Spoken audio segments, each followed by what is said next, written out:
Metabolismo microbiano. Los microorganismos están en todas partes, y aunque son pequeños, sus actividades tienen un impacto tremendo en toda la biosfera. Estaban presentes en la Tierra y en los mares durante miles de millones de años, antes de la aparición de plantas y animales. Pueden vivir en condiciones muy variadas, habitar nichos muy diversos. Prácticamente habitan en todos los lugares de nuestro planeta. Su diversidad es asombrosa. Esto es posible porque se adaptan a diversas condiciones, en particular algunas extremas, como elevada o baja temperatura, alta concentración de cloruro de sodio. Sin embargo, para que puedan habitar en lugares tan diferentes, es necesario también que posean una gran diversidad metabólica. ¿A qué nos referimos? A su capacidad de utilizar una infinidad de compuestos orgánicos e inorgánicos y también la luz como fuente de energía, y también a que puedan crecer tanto en presencia como ausencia de oxígeno. No es que un mismo microorganismo sea capaz de habitar en todos estos lugares, sino que nos referimos a que existe una gran diversidad de todos los microorganismos en su conjunto que habitan esos lugares. En estas fotografías vemos lugares que habitan fumarolas submarinas, ambientes polares, desiertos, pero también en ambientes libres de oxígeno o en los que no hay sustancias orgánicas, como los endolíticos de las rocas, o a partir de celulosa, como los celulolíticos, o en el interior de las plantas, como los endófitos.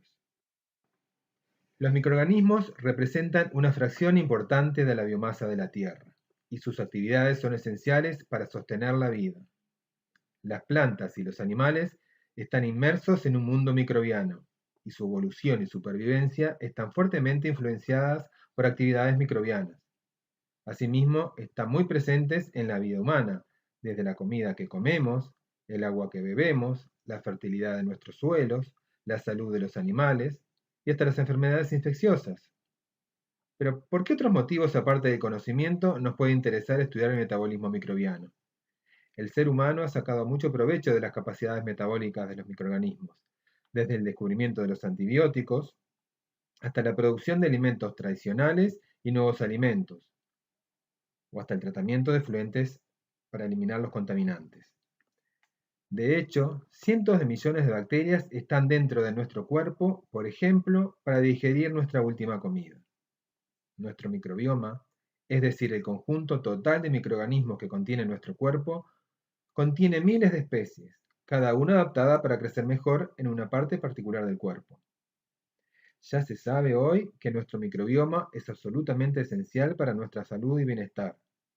Sin embargo, estamos solo comenzando a comprender las diversas formas en que dependemos de nuestros microorganismos intestinales. Veremos que en la naturaleza las células microbianas normalmente viven en grupos llamados comunidades microbianas. Todas las células muestran alguna forma de metabolismo al absorber nutrientes del ambiente y transformarlos en nuevos materiales celulares y productos de desecho. Durante estas transformaciones, la energía se conserva para lograr la síntesis de nuevas estructuras. La producción de estas nuevas estructuras culmina en la adición de la célula madre para formar nuevas células. Durante el metabolismo y el crecimiento, los genes se decodifican para formar proteínas que regulan los procesos celulares. Las enzimas, proteínas que tienen actividad catalítica, son necesarias para llevar a cabo las reacciones que suministran la energía y los precursores necesarios para la biosíntesis de todos los componentes celulares. En estas clases estudiaremos los principales procesos metabólicos utilizados por los microorganismos, enfocándonos en la manera de cómo obtienen su energía. Esta es la bibliografía que recomendamos para profundizar en el tema. En el día de hoy vamos a ver este temario. Vamos a comenzar con un breve repaso de conceptos que ya vieron en fisicoquímica, química inorgánica, bioquímica, y luego comenzaremos con algunas generalidades. ¿Qué es la energía libre o energía de Gibbs? Es la cantidad máxima de trabajo de no expansión que se puede extraer de un sistema cerrado termodinámicamente a temperatura y presión constante. Se vincula con otros dos términos termodinámicos, la entalpía y la entropía, según esta ecuación. El superíndice 0 significa condiciones estándar, es decir, temperatura de 25 grados centígrados, concentración 1 molar de reactivos y productos, y de gases, concentración de una atmósfera. La prima significa que es a pH 7, lo que se considera próximo en condiciones fisiológicas dentro de la célula para la mayoría de los microorganismos. Algo muy importante de recordar en este punto es que cuando la energía libre es menor que cero, la reacción es exergónica, produce energía que libera al medio. En cambio, cuando la reacción es endergónica, significa que hay que aportar la energía para que la misma ocurra. Si bien utilizaremos a lo largo de estas clases el cálculo de delta G0' como una buena aproximación a la energía disponible de una reacción dada, en ciertos casos es más relevante para el cálculo considerar las condiciones reales de la célula, no en condiciones de concentraciones 1 molar de reactivos y productos. Para ello debemos aplicar entonces la siguiente ecuación. Observen que depende de las concentraciones de reactivos y productos. Esto es muy importante porque en el ambiente en el que estén los microorganismos puede influenciar la concentración de productos al consumirlo, y entonces el factor puede volverse muy inferior a 1, con lo cual el logaritmo se vuelve negativo y el delta G puede volverse negativo, es decir, un delta G favorable. ¿Qué opinan de la combustión? ¿Es un proceso favorable? Tomemos como ejemplo la combustión de octano que constituye el combustible. Ya sabemos que esta reacción libera calor y además aumenta la entropía porque libera muchas moléculas por cada molécula de octano. En consecuencia, su delta G es negativo. Esta reacción es favorable, libera energía que puede ser aprovechada para realizar trabajo.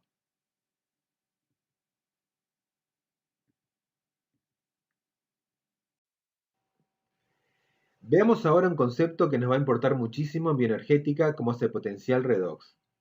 Recordemos que el potencial redox o potencial de reducción mide la tendencia de una sustancia a reducirse, o sea, a aceptar electrones. Se vincula con delta G por la siguiente ecuación. Delta G0' es igual al valor negativo de n, que es el número de electrones intercambiados, por F, que es la constante de Faraday, y por delta E0', que es el cambio en el potencial redox de la reacción global. Lo que importa acá es que veamos que delta G y delta E tienen signos opuestos. Es decir, si en una reacción delta E0' es positiva, entonces indica que la reacción ocurrirá espontáneamente. Algunas sustancias pueden actuar como donadoras o aceptoras de electrones dependiendo de quién reaccione con ella.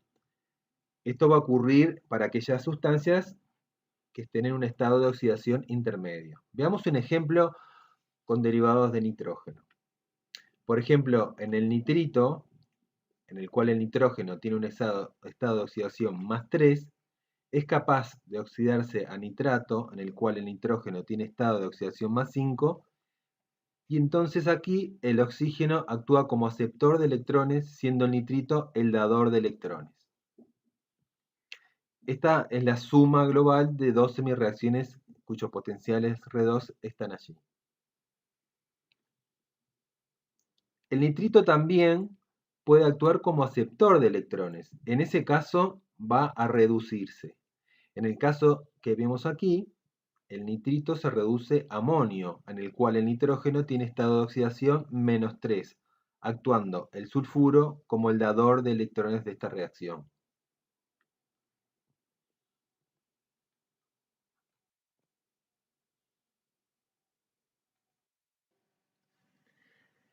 De las siguientes semirreacciones, ¿cuál reacción global será la espontánea? ¿Agua descomponiéndose en hidrógeno y oxígeno o a la inversa?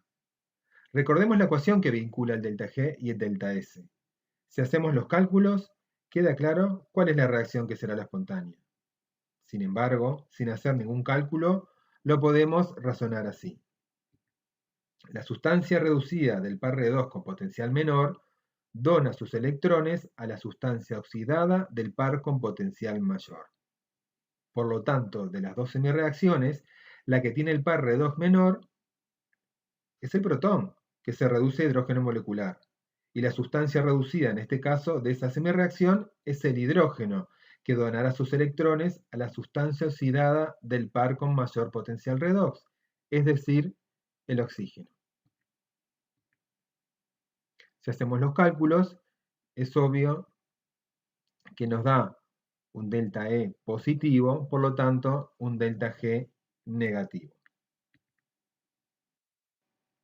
Veamos ahora estas dos semireacciones. Por ejemplo, las reducciones del zinc y cobre.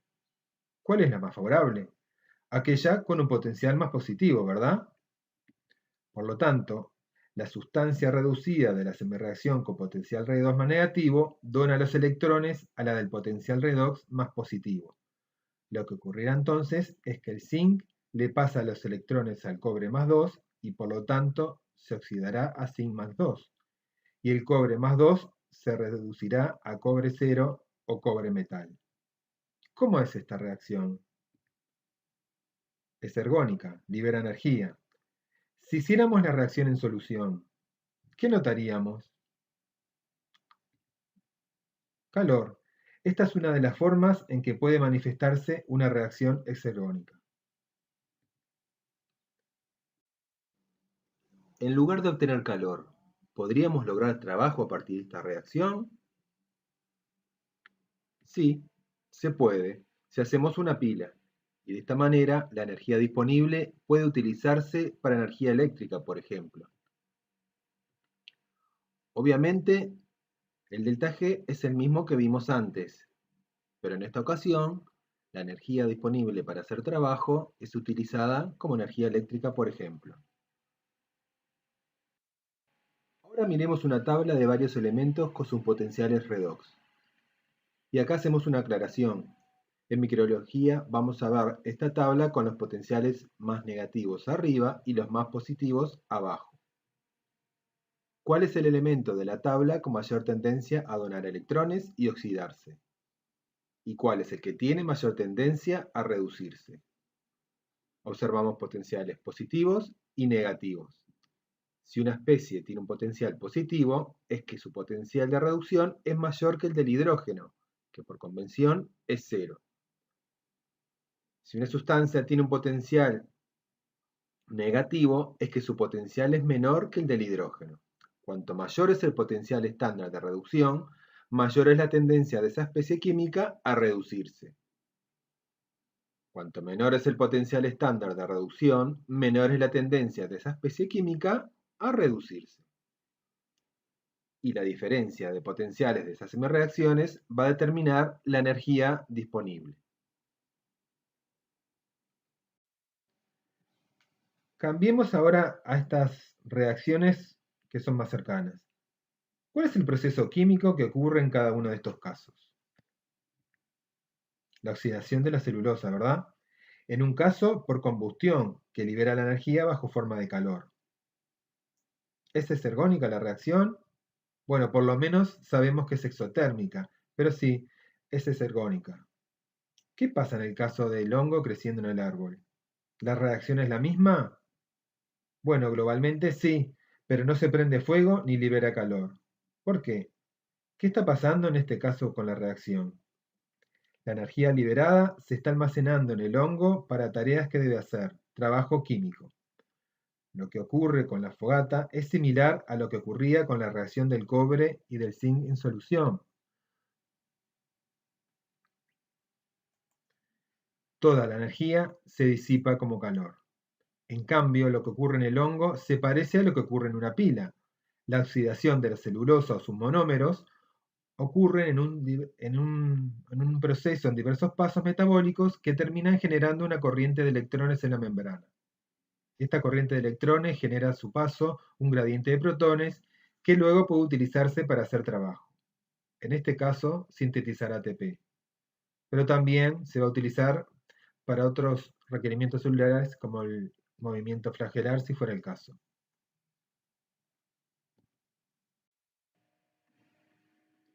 Ahora sí, ya repasamos los conceptos previos que necesitaremos para el desarrollo de las clases.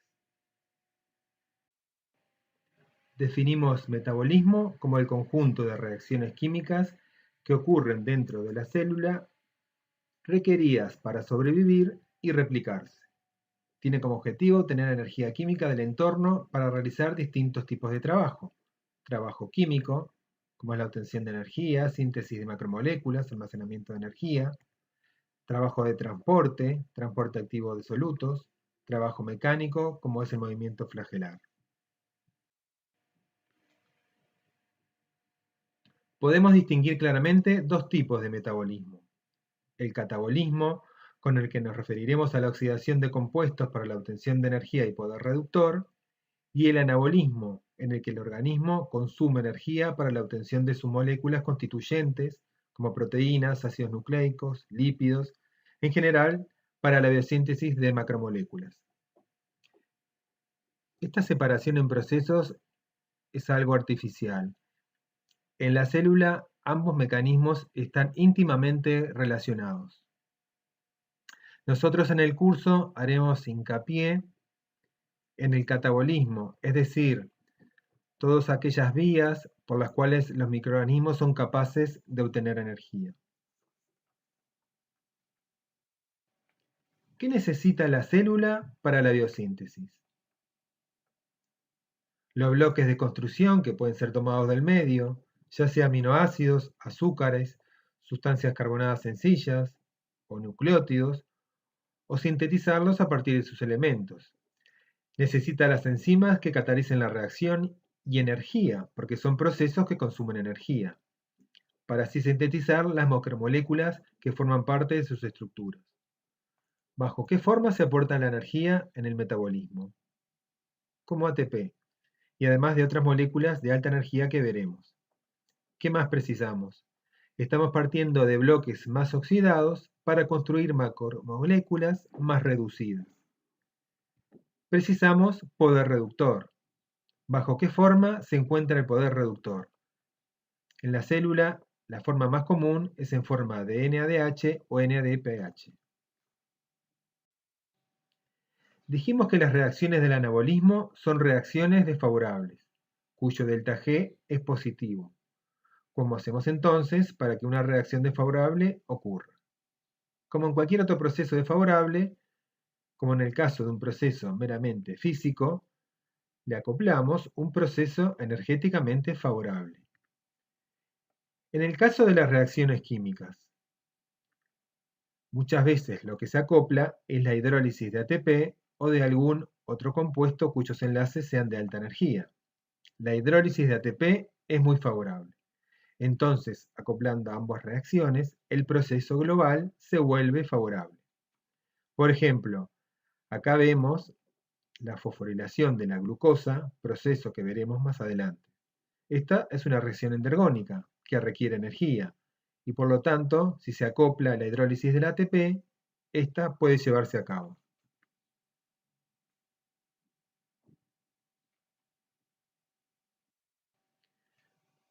Como vimos, la biosíntesis requiere energía. Los intermediarios del metabolismo esenciales para poder lugar estos procesos son los compuestos que denominamos de alta energía. Estos son compuestos como el ATP, cuya hidrólisis libera energía, la que puede ser utilizada por la célula con diversos fines. El enlace químico involucrado en la liberación de energía es un enlace anhídrido, como en el ATP, el ADT o el fosfonolpiruvato, o un enlace tioéster como en el acetil-CoA. La hidrólisis de estos enlaces tiene un delta G exergónico y consideramos de alta energía los compuestos señalados acá. Es importante notar que algunos compuestos tienen enlace de alta energía, como el fosfonolpiruvato y el 1,3-bifosfoglicerato. Y además pueden inclusive fosforilar al ADP, como vamos a ver en procesos que ocurren en la fosforilación a nivel de sustrato. Dijimos además que la biosíntesis requiere de cofactores reducidos, que pueden reducir compuestos oxidados para construir macromoléculas. El NADH-NADPH va a ser el cofactor más importante, aunque no es el único. Estos cofactores aumentan la diversidad de reacciones redox que son posibles en una célula, al permitir que muchos donadores y aceptores de electrones interactúen, ya que es el intermediario redox que relaciona las diferentes enzimas involucradas. Cuando actúa como reductor, dona un hidruro, o sea, 2 electrones y un protón, que da lugar a un compuesto reducido y el cofactor oxidado. Acá vemos un ejemplo de reducción de una acetona para dar un alcohol. Este tipo de reacciones se usa muchas veces en el anabolismo. Ahora bien, veamos nuevamente la diapositiva anterior, pero ahora vinculando los procesos donde se consume y se produce el ATP y el NADH o el NADH para el metabolismo de la célula. Como iremos viendo a lo largo de estas clases, las fuentes de energía y los mecanismos por los cuales la energía se obtiene o se conserva son muy diversos. Veremos que pueden obtenerse por oxidación de compuestos orgánicos o inorgánicos y por fermentación, por respiración aerobia o respiración anaerobia. Los procesos marcados en rosado son exclusivos de los procariotas, con alguna excepción. La otra fuente posible de energía es la luz, y como veremos, hay dos procesos, la fotosíntesis oxigénica, que los procariotas comparten con algas y plantas, y la fotosíntesis anoxigénica, que es propio de procariotas. Insistimos entonces que la oxidación de sustancias orgánicas o inorgánicas es la fuente de energía en los quimiótrofos, mientras que en los fotótrofos va a ser la luz. Es decir, que para un compuesto que sea fuente de energía, para los quimiótrofos, este compuesto debe ser pasible de oxidarse.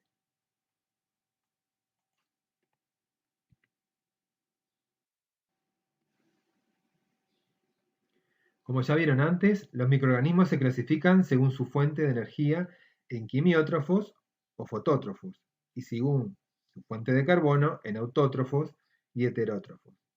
Comenzaremos a estudiar los quimiótrofos y al final de las clases veremos la fotosíntesis.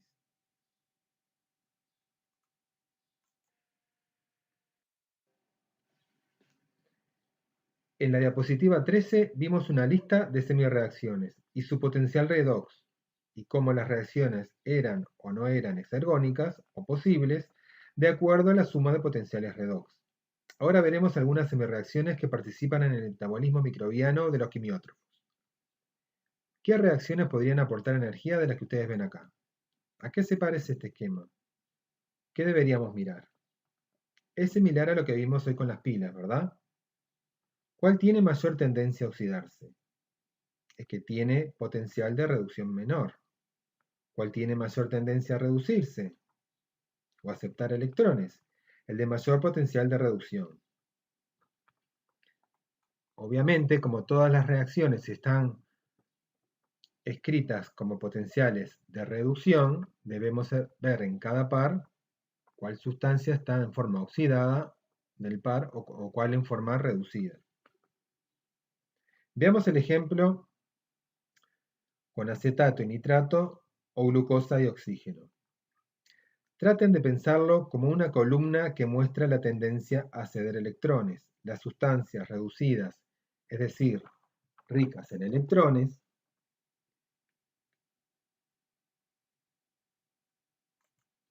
de los pares que estén más arriba, van a cederlos a las sustancias que están debajo, es decir, aceptores de electrones. En este caso, de este par sería el oxígeno. Cuanto mayor sea la distancia recorrida de él o los electrones, mayor será la diferencia de potencial y mayor la energía. Comenzaremos ahora entonces con rutas metabólicas centrales. Vamos a comenzar por repasar brevemente la glicólisis, que ya conocen de cursos previos de bioquímica. Básicamente lo que quiero rescatar acá es que la reacción global genera 2 piruvatos, 2 ATP y 2 NADH. La glicólisis se puede dividir arbitrariamente en dos etapas, cada una de las cuales consta de varias reacciones enzimáticas. La etapa 1 consiste en reacciones preparatorias, las cuales no son reacciones redox y no liberan energía, sino que forman un intermediario clave de la ruta, el gliceraldehído 3-fosfato. En la etapa 2 ocurren reacciones redox y la energía se conserva y se forman dos moléculas de piruvato. Recién vimos en la diapositiva 20 que había compuestos cuyos enlaces eran aún más ricos en energía que el ATP. Uno de ellos, el fosfoenolpiruvato, y el otro, el 1,3-bifosfoglicerato. Estos dos compuestos son intermediarios de la glicólisis y justamente su hidrólisis da lugar a la formación de ATP. Además de la glicólisis, existen en procariotas otras dos vías de degradación de carbohidratos, la vía de la pentosa fosfato y la de Ennert-Dudorow. ¿Y por qué las llamamos vías centrales? Porque los productos de estas vías son utilizados posteriormente en otras rutas, ya sean catabólicas o anabólicas. Las tres vías convierten glucosa en gliceraldehído 3-fosfato por diferentes caminos. El gliceraldehído 3-fosfato se convierte en piruvato por la misma reacción en las tres vías. La oxidación del gliceraldehído 3-fosfato a piruvato se acompaña de generación de ATP por fosforilación a nivel de sustrato.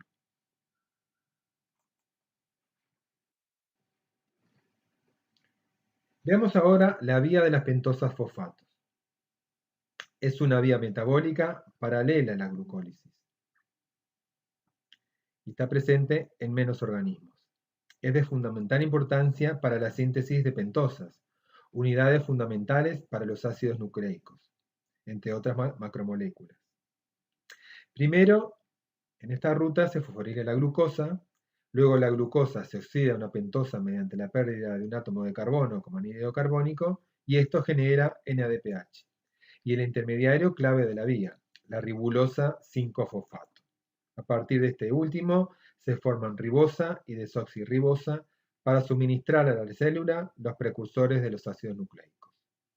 A partir de esta última se generan otras pentosas, como la ribulosa y la silulosa. En la descarboxilación reductiva se genera NADPH, siendo esta reacción la mayor fuente de NADPH en las células que utilizan esta vía, que luego, como vimos, es necesaria en varias reacciones anabólicas. Los azúcares en forma de pentosas como donadores de electrones también pueden introducirse en la vía de las pentosas fosfato y por lo general se fosforilan para formar ribosa fosfato o un compuesto relacionado antes de catabolizarse aún más. Una segunda característica importante de la vía de las pentosas fosfato es la generación de diversidad de azúcares. Una variedad de derivados de azúcar incluidos azúcares C4, C5, C6 y C7. Estos se forman en las reacciones de la vía. Esto permite que los azúcares pentosa produzcan eventualmente exoxas con fines catabólicos o para biosíntesis, como la gluconeogénesis. El gliceraldehído 3-fosfato de la vía puede entrar en la fase de 3 carbonos de la vía glicolítica y convertirse en piruvato y producir ATP por fosforilación a nivel de sustrato. Sin embargo, el fin primordial de la vía es anabólico, es decir, la formación de precursores de ácidos nucleicos, la formación de precursores de aminoácidos aromáticos y, como ya dijimos, la producción de NADPH. Acá se muestra un balance teórico total de la vía. A partir de 6 glucosas se obtienen 6 ribulosa, 2 NADPH y 6 anhídrido carbónico. Pero no olvidemos que durante esta vía son consumidos los intermediarios para la biosíntesis. Por lo tanto, esto es un balance teórico.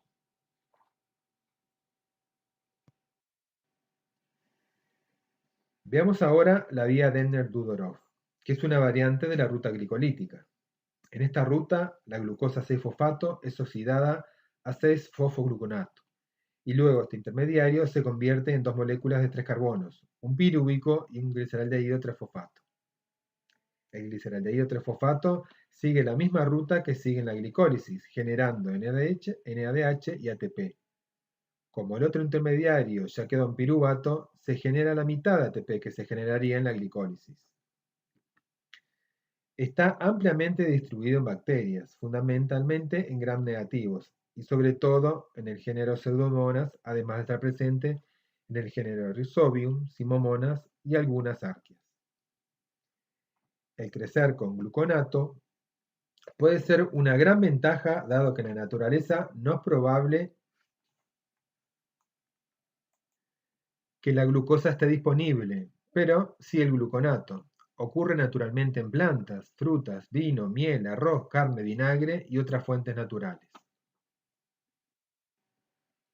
Acá vemos un ejemplo de géneros que utilizan exclusivamente la vía glicolítica o la de Ender-Dudorov.